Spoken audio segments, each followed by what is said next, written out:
Hi everyone, my name's Ariana and my theory today is the interactionist perspective in SLA.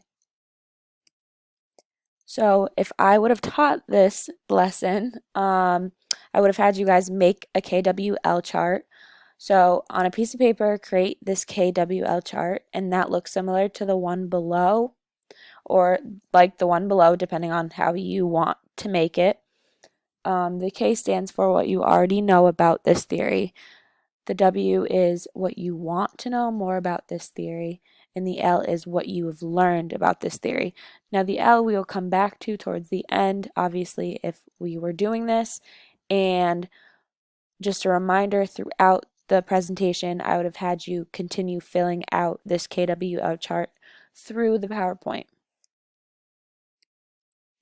Some background knowledge that I thought was important is the interactionist perspective theory has become one of the dominant sociological perspectives in the world. The interactionist perspective was created by George Herbert Mead and Charles Horton Cooley. Now, there are other people that helped out with creating this theory, but those two were the most important. George Herbert Mead was considered a leader in the development of this theory.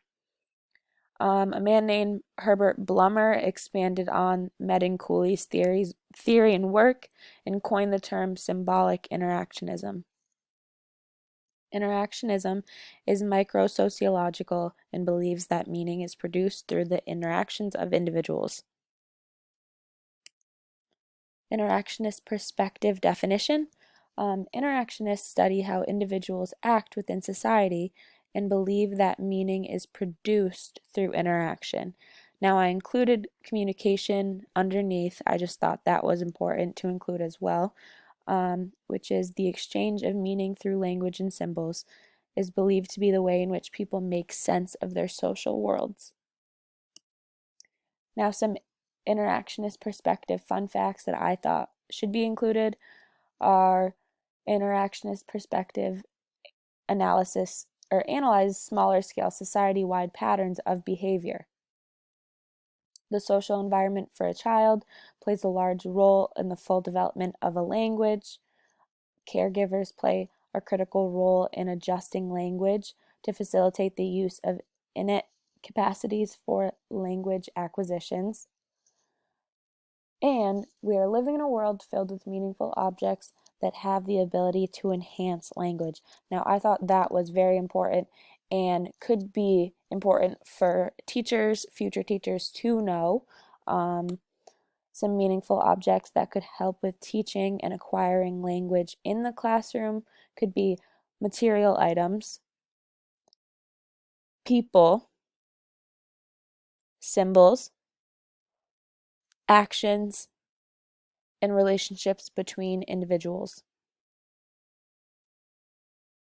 Now, what does it look like to teach and learn a second language in a classroom or school setting? I also included teachers and students use spoken and written language in the classroom to communicate with each other, to present tasks, engage in learning processes, assess learning, display knowledge and skills, and build classroom life with each other. The learner is developing the use of complex grammatical structure and vocabulary, communicative competence, comprehension of the spoken and written language, and ways to express themselves as individuals in and out of the classroom.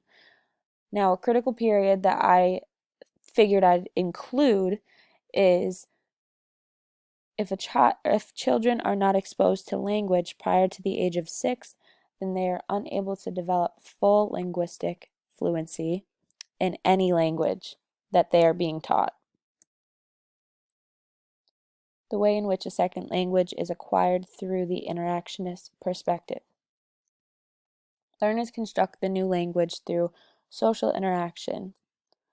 Learning must take into account that socio-cultural features and daily life experiences of a person.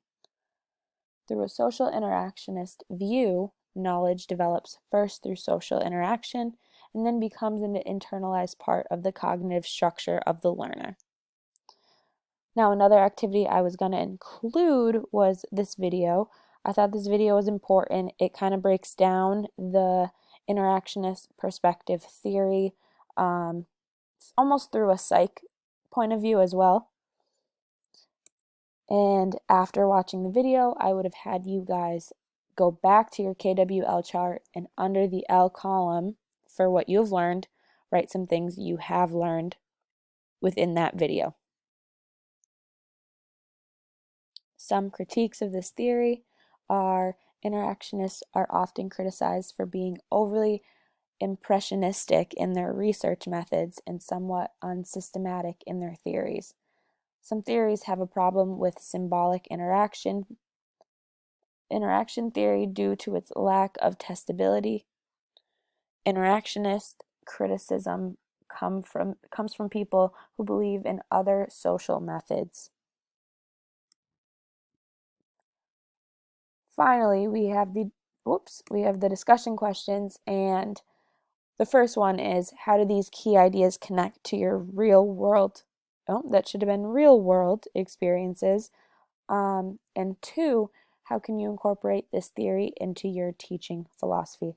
Now, I want you guys to think about those two questions, but if you need to go back to your KWL charts and fill in anything, I would have had you take the time to do so. Thank you for listening, and I hope you enjoyed it.